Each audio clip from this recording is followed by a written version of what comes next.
ಶ್ರೀ ಸದ್ಗುರು ಸಮರ್ಥ ನಾರಾಯಣ ಸ್ವಾಮಿ ಮಹಾರಾಜರ 36ನೇ ವರ್ಷದ ಆರಾಧನಾ ಮಹೋತ್ಸವದ ಸಮಯದ ಸಂದರ್ಭದಲ್ಲಿ ಇವತ್ತಿನ ದಿವಸ ಗುರುಪೂರ್ಣಿಮಾ ಕಾರ್ಯಕ್ರಮಕ್ಕೆ ಎಲ್ಲ ಭಕ್ತಾದಿಗಳು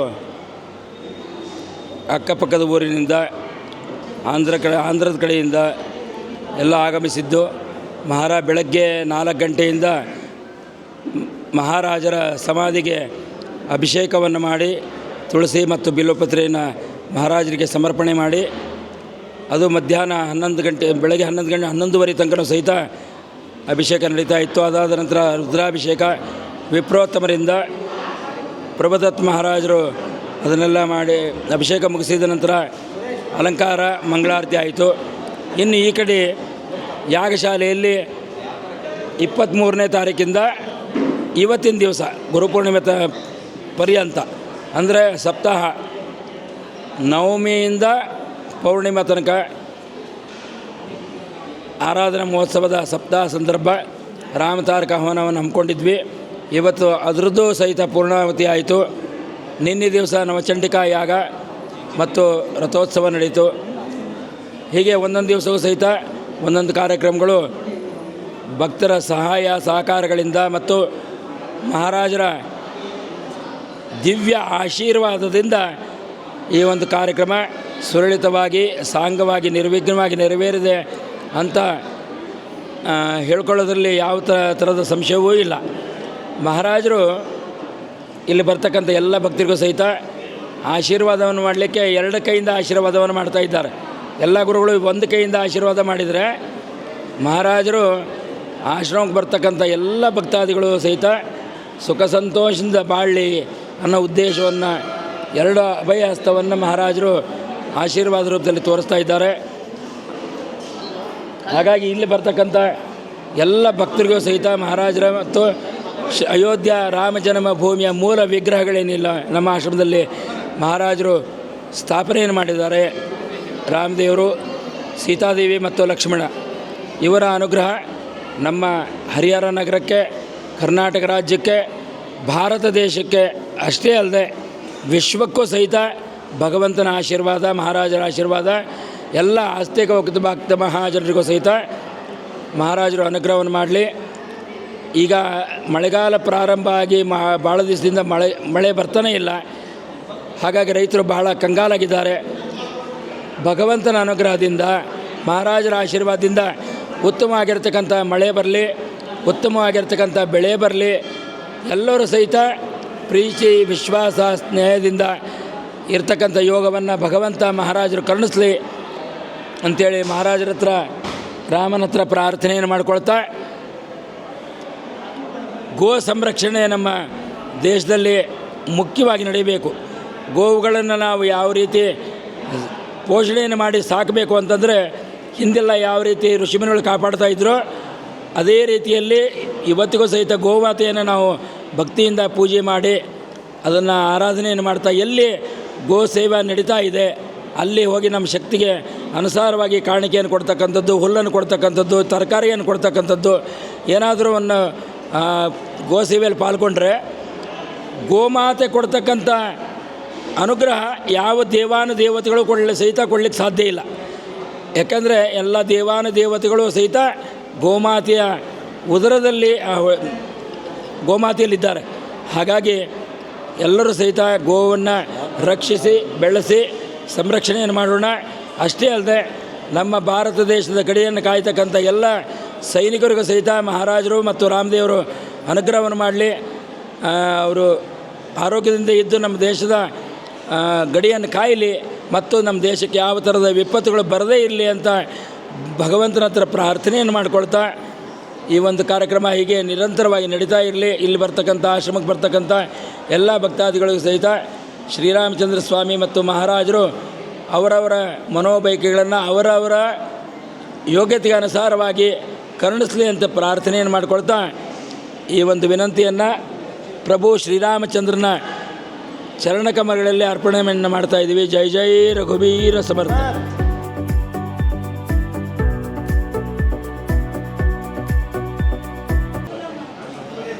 ವ್ಯಾಸ ಪೌರ್ಣಿಮೆ ಅಂತ ಹೇಳ್ತೇವೆ. ಭಾರತೀಯ ಸಂಸ್ಕೃತಿ ಒಳಗೆ ವಿಶೇಷವಾದ ದಿನ. ಋಷಿ ಪರಂಪರೆಯಿಂದ ಗುರು ಶಿಷ್ಯ ಪರಂಪರೆಯಲ್ಲಿ ನಡೆಯತಕ್ಕಂಥ ಸಂಸ್ಕೃತಿ. ಮಹನೀಯರು, ಕಾರಣ ಜನ್ಮರು, ಅವತಾರ ಪುರುಷರು, ಸಿದ್ಧ ಪುರುಷರು ಇರೋತಕ್ಕಂಥ ಈ ಜಂಬುದ್ವೀಪದೊಳಗೆ ಇವತ್ತಿನ ಸಮಯದಲ್ಲಿ ವ್ಯಾಸ ಪೌರ್ಣಿಮೆಯ ದಿನ. ಯಾಕಂದರೆ ಗುರುಗೀತೆಯಲ್ಲಿ ಈ ಸಂಸಾರ ಸಾಗರದಲ್ಲಿ ಇದನ್ನು ಭವರೋಗ ಸಾಗರ ಅಂದಿದ್ದಾರೆ. ಇದಕ್ಕೆ ವೈದ್ಯರು ಯಾವ್ದಾರೆ ಅಂದರೆ ಗುರುಗಳು ಮಾತ್ರ. ಸದ್ಗುರು ಎರಡು ಥರ, ಒಂದು ಪ್ರಾಪಂಚ ಜ್ಞಾನ ಕೊಟ್ಟು ನಮ್ಮದು ಐಹಿಕ ಸುಖಕ್ಕೆ ಅದು ಆಧಾರವಾಗ್ತದೆ. ಒಂದು ಶಾಶ್ವತ ಆನಂದಕ್ಕೆ ಯಾವುದು ಅಂದರೆ ಅವನು ಸದ್ಗುರುವೇ ಬೇಕು. ಬಾಕಿ ವಿದ್ಯೆಯಿಂದ ಕಲ್ತಿರೋದಕ್ಕೆ ಕ್ಷಯ ಆಗ್ತದೆ. ಸದ್ಗುರು ಅನುಗ್ರಹದಿಂದ ನಡೆದಿರೋ ಆ ಪರಮಾನಂದವನ್ನು ಪಡೆದಿರೋ ಬ್ರಹ್ಮಾನಂದನ ಪಡೆಯೋತಕ್ಕಂಥ ಮಾರ್ಗ ಅದು ಶಾಶ್ವತ. ಹಾಗಾಗಿ ಇವತ್ತು ಪ್ರಾಪಂಚ ಪಾರಮಾರ್ಥ ಎಳ್ಳು ಹೇಳ್ಕೊಳೋನು ಸ್ವಾಮಿ. ಆದ್ದರಿಂದ ತಾವು ಇವತ್ತು ಸದ್ಗುರು ಸಮರ್ಥ ನಾರಾಯಣ ಮಹಾರಾಜ್, ಸಮರ್ಥ ರಾಮದಾಸ ಪರಂಪರೆಯಲ್ಲಿ 11ನೇವರು ಶ್ರೀ ಕ್ಷೇತ್ರ ಹರಿಹರದಲ್ಲಿ ಹೋದ ಒಂದು ವಾರದಿಂದ ಅಖಂಡ ಭಗವನ್ನಾಮ ಸ್ಮರಣೆ, ಗುರುಚರಿತ್ರ ಪಾರಾಯಣೆ, ದಾಸಬೋಧ ಪಾರಾಯಣ, ಸಪ್ತಶತಿ ಪಾರಾಯಣ, ಅಖಂಡ ಬೆಳಗ್ಗೆ ಮಧ್ಯಾಹ್ನ ಸಾಯಂಕಾಲ ಭಜನೆ ಕೀರ್ತನದಿಂದ ನಡೀತಾ ಮಹಾರಾಜರ ಆರಾಧನೆ ಮುಗಿಸ್ಕೊಂಡು ನಿನ್ನೆ ಚತುರ್ದಶಿ ನವಚಂಡಿಕಾ ಹೋಮ, ಕೌಮಾರಿಕಾ ಪೂಜಾ, ಸುಹಾಸಿನಿ ಪೂಜಾ, ಹರಿಹರೇಶ್ವರ ಸ್ವಾಮಿಗೆ ಸೇವೆಯನ್ನು ಒಪ್ಪಿಸಿ ಅಮ್ಮನವ್ರ ದರ್ಶನ ಮಾಡಿ ಸ್ವಾಮಿ ಪಲ್ಲಕ್ಕಿ ಸೇವೆ ಮತ್ತು ರಾಮ ರಥಯಾತ್ರೆ ಇಲ್ಲಿ ಬಂದು ದರ್ಶನ ಮಾಡದೇ ಇದ್ದ ಕಾರಣ ಸ್ವಾಮಿ ಬಹುಶಃ ಹೊರಗೆ ಬರ್ತಾನೇನೋ, ಬೀದಿಗೆ ಬಂದ ಅನುಗ್ರಹ ಮಾಡಬೇಕಾಗಿರೋತಕ್ಕಂಥ ವಿಷಯ. ಹಾಗಾಗಿ ಸಂಜೀವನಿ ಮಹಾಸಮಾಧಿ ಇವತ್ತು ವ್ಯಾಸ ಪೌರ್ಣಿಮೆ ದಿನ ಕಾಶಿಯಲ್ಲಿ ಹೇಗೆ ದರ್ಶನ ಸಿಗುತ್ತೋ ಆ ಥರ ಮಹಾರಾಜರ ಗದಿಗೆ ಒಳಗೆ ವರ್ಷಪೂರ್ತಿ ಮಾತ್ರ ಸಾಧನಾ ಪುರುಷರು ವೈದಿಕ ಕಾರ್ಯ ಮಾಡೋತಕ್ಕಂಥವರು ಹೋಗಿ ನಿತ್ಯ ಷೋಡಶೋಪಚಾರ ರಾಜೋಪಚಾರ ಮಾಡ್ತಾರೆ. ಆದರೆ ಇವತ್ತು ಮಾತ್ರ ಎಲ್ರಿಗೂ ಪ್ರವೇಶ ಉಂಟು. ಗಂಗೆಯನ್ನು ಸಮರ್ಪಿಸಿ ತುಳಸಿ ಬಿಲ್ವವನ್ನು ಇಟ್ಟು ತನ್ನ ಮನಸ್ಸಿನಲ್ಲಿ ಇರೋತಕ್ಕಂಥ ಸತ್ಸಂಕಲ್ಪ ಸ್ವಾಮಿ ಪೂರ್ತಿ ಮಾಡಲಿ ಅಂತೇಳಿ ಕೇಳ್ಕೊಳ್ತಾರೆ. ಯಾಕಂದರೆ ಈಗ ಅಂದ್ವಲ್ಲ ಭವರೋಗ ವೈದ್ಯರು, ಈ ರೋಗಕ್ಕೆ ಯಾಕಂದರೆ ಈ ಭವರೋಗ ಸಾಗರದ ವೈದ್ಯರು ಯಾರು ಅಂದರೆ ಗುರುಗಳೇ. ಅವರು ಬಿಟ್ಟರೆ ಆ ಔಷಧಿಗೋಸ್ಕರ ನಾವೆಲ್ಲ ಇಲ್ಲಿ ಸೇರಿದ್ದೀವಿ. ಇಲ್ಲೇ ಅಂತಲ್ಲ, ಜಗತ್ತಿನಲ್ಲಿ ಬೇರೆ ಬೇರೆ ಕಡೆ ಯದ್ಭಾವಂ ತದ್ಭವತ್, ಎಲ್ಲೆಲ್ಲಿ ಎಂದರೋ ಮಹಾನುಭಾವುలు ಮಹನೀಯರು ಎಲ್ಲ, ಪುರಂದರದಾಸರು, ರಾಮದಾಸರು, ಮೀರಾಬಾಯಿ, ಕಬೀರ್ದಾಸರು, ಒಬ್ಬರ ಇಬ್ಬರ ಅನಂತ ಕೋಟಿ. ಆರೂಢ ಮಠ ಉಂಟು, ಉಪ್ಪಿನಜ್ಜಾರು, ಬಸವಣ್ಣವರು. ನನಗನ್ನಿಸ್ತದೆ ಇಂತಹ ಹೆಜ್ಜೆ ಹೆಜ್ಜೆಗೂ ಸ್ವಾಮಿ ನಿದರ್ಶನ ಮತ್ತು ನಮಗೆ ಈ ಭಾರತೀಯ ಸಂಸ್ಕೃತಿ ಒಳಗೆ ಅವರು ಕೊಟ್ಟಿರೋತಕ್ಕಂಥ ವರಗಳು ಅಲ್ಲೆಲ್ಲ ಕಾಣ್ತದೆ. ವಿಚಿತ್ರ, ಇಷ್ಟು ಜನ ಡಾಕ್ಟರ್ ಆದರೂ ಸಮ ನಮ್ಮ ರೋಗ ಬಿಟ್ಟಿಲ್ಲ. ಆ ರೋಗ ಶಮನ ಆಗಲಿ ಅಂತ ಗುರುಗಳ ಪಾದದಲ್ಲಿಗೆ ಕೇಳ್ಕೋಬೇಕು. ನೀವೆಲ್ಲ ಮೀಡಿಯಾದಿಂದ ಬಂದಿದ್ದೀರಾ. ಒಂದು ಬಾಧೆ ಏನು ಅಂದರೆ ಶ್ರೀ ಕ್ಷೇತ್ರ ಹರಿಯದೊಳಗೆ ಹಣ್ಣು ಕಾಯಿಗಿಂತ ಜಾಸ್ತಿ ಬ್ರ್ಯಾಂಡಿ ಅಂಗಡಿ ಮಾಡಿಕೊಂಡಿದ್ದೇವೆ. ಕೃಪೆ ಮಾಡಿ ಅದ್ರ ಬಗ್ಗೆನೂ ಅಪ್ಪ ಯಾರೋ ಬಂದು ನೀವು ತಪ್ಪು ಇದ್ದೀರಾ ಅಂತ ಹೇಳಬಾರ್ದು. ಕ್ಷೇತ್ರ ಕಾಪಾಡೋತಕ್ಕಂಥದ್ದು ವಿಚಾರ ನಮ್ಮಲ್ಲೇ ಆಂತರ್ಯದಿಂದ ಬರಬೇಕು. ರಾಕ್ಷಸ ಭೋಜನ, ತಾಮಸಿ ಆಹಾರ, ಮಾದಕ ಪದಾರ್ಥಗಳು ದೂರ.